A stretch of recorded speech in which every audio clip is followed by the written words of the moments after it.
Hello friends, welcome to Legal Valley. आज हम इस वीडियो में डिस्कस करेंगे ट्रेडमार्क ऑब्जेक्शन के रिगार्डिंग। अगर आपको इस वीडियो में कोई भी क्वेरी आती है तो आप हमें कांटेक्ट कर सकते हैं 9971687949 पे।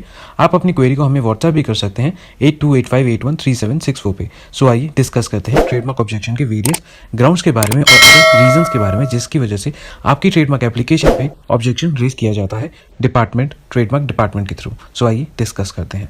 सो आज हमें डिस्कस करना है ग्राउंड्स फॉर ट्रेडमार्क ऑब्जेक्शन।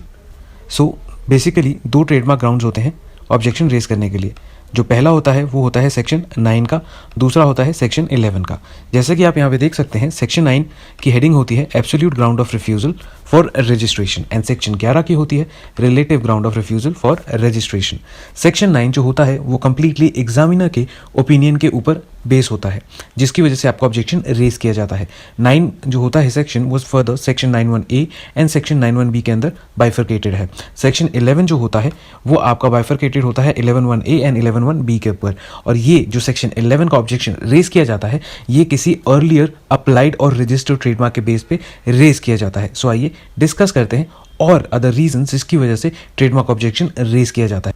अगर आपको अभी भी कोई क्वेरी या फिर कोई कंफ्यूजन है आप हमें कॉल कर सकते हैं 9971687949। आप हमें व्हाट्सएप कर सकते हैं अपनी क्वेरी 8285813764 पे।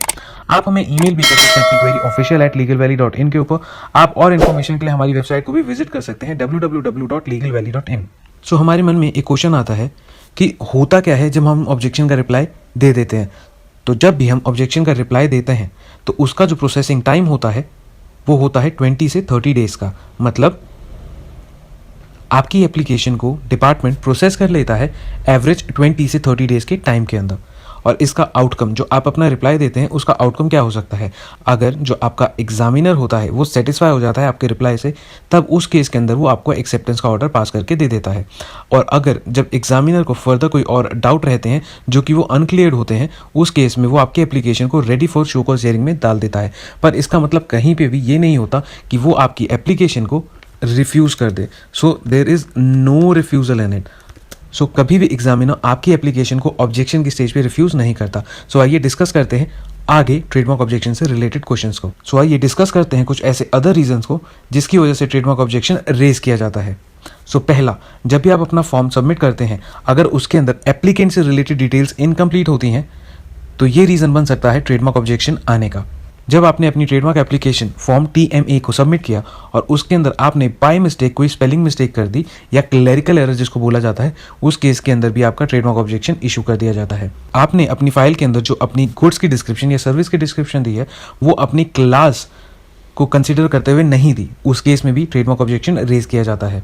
आपने ट्रेडमार्क की कैटेगरी रॉन्ग चूज कर ली, आपने करनी थी वर्ड मार्क पर आपने डिवाइस मार्क भी साथ में सबमिट कर दिया, इस केस में भी आपका ऑब्जेक्शन रेज हो सकता है। आपने डिवाइस मार्क चूज किया और साथ में उसके अंदर होता है डिस्क्रिप्शन ऑफ ट्रेडमार्क, अगर वो डिस्क्रिप्शन आपने प्रॉपर नहीं दी तो भी आपके ऊपर ऑब्जेक्शन रेज किया जा सकता है। जो कैटेगरी ऑफ एप्लीकेंट, जब हम फॉर्म TMA को भरते हैं और उसके अंदर जो कैटेगरी ऑफ एप्लीकेंट होती है अगर आपकी है पार्टनरशिप फर्म और आपने सिंगल फर्म चूज कर लिया तो उस केस में भी आपका ऑब्जेक्शन रेज किया जा सकता है। जब भी आप अपनी एप्लीकेशन को किसी ट्रेडमार्क अटॉर्नी या एजेंट से भरवाते हैं तब वो आपसे लेता है पावर ऑफ अटॉर्नी। उस पावर ऑफ अटॉर्नी को फॉर्म TM 48 के थ्रू सबमिट किया जाता है। अगर आपने अपनी पावर ऑफ अटॉर्नी को प्रॉपरली एग्जीक्यूट नहीं करा, नोटराइज नहीं करवाया तो उस केस में आपका फॉर्म इम्प्रॉपर कंसिडर कर लिया जाएगा और आपको रेज कर दिया जाएगा ट्रेडमार्क ऑब्जेक्शन। अब आपने अपना यूज़र एफिडेविट भी सबमिट किया, अगर आपने यूज़र एफिडेविट को प्रॉपर वे में सबमिट नहीं किया जिसके अंदर आपने प्रूफ नहीं अटैच करे अपने यूजेज से रिलेटेड, उस केस में भी आपका ऑब्जेक्शन रेज किया जा सकता है। अब आप डिस्कस करेंगे इम्प्रॉपर अटैचमेंट्स के बारे में। जब भी आप अपनी ट्रेडमार्क एप्लीकेशन में कोई भी डॉक्यूमेंट अटैच कर रहे हैं अगर उसमें एरर है तो उस केस में भी आपको ऑब्जेक्शन रेज किया जा सकता है। सो आप यहाँ पे बेसिकली देख सकते हैं कि बहुत सारे वेरियस रीजंस होते हैं जिसकी वजह से ट्रेडमार्क ऑब्जेक्शन जो एग्जामिनर होता है वो अपनी डायरी में नोट कर लेता है और आपको थमा देता है एग्जामिनेशन रिपोर्ट जिसके अंदर होता है आपका ट्रेडमार्क ऑब्जेक्शन। सो अब हम डिस्कस करेंगे कि ऑब्जेक्शन आने के बाद होता क्या है। जब भी ऑब्जेक्शन आता है तो आपको इशू हो जाती है एक एग्जामिनेशन रिपोर्ट। उस एग्जामिनेशन रिपोर्ट के अंदर डिस्क्राइब किया जाता है कि आपका किस पॉइंट के ऊपर ऑब्जेक्शन रेज किया गया है या फिर कौन से ऐसे पॉइंट्स हैं जिसकी वजह से अदर ऑब्जेक्शन रेज होता है।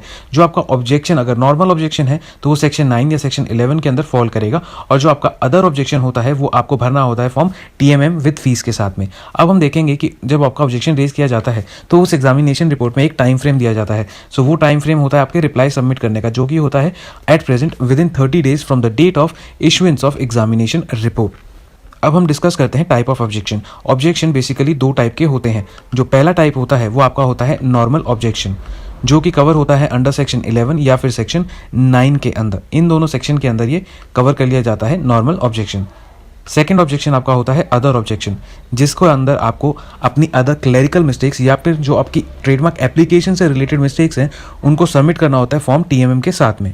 अब हम डिस्कस करते हैं कि आपने अपने ट्रेडमार्क के ऑब्जेक्शन का रिप्लाई फाइल कर दिया है। जब आप अपना रिप्लाई फाइल कर देते हैं तो बेसिकली एग्जामिनर जो उसको प्रोसेस करता है उसका प्रोसेसिंग टाइम होता है एवरेज टाइम 20 से 30 डेज का। जब एग्जामिनर सेटिस्फाइड हो जाता है आपके रिप्लाई से, तब उस केस के अंदर वो आपको एक्सेप्टेंस का ऑर्डर दे देता है आउटकम के रूप में।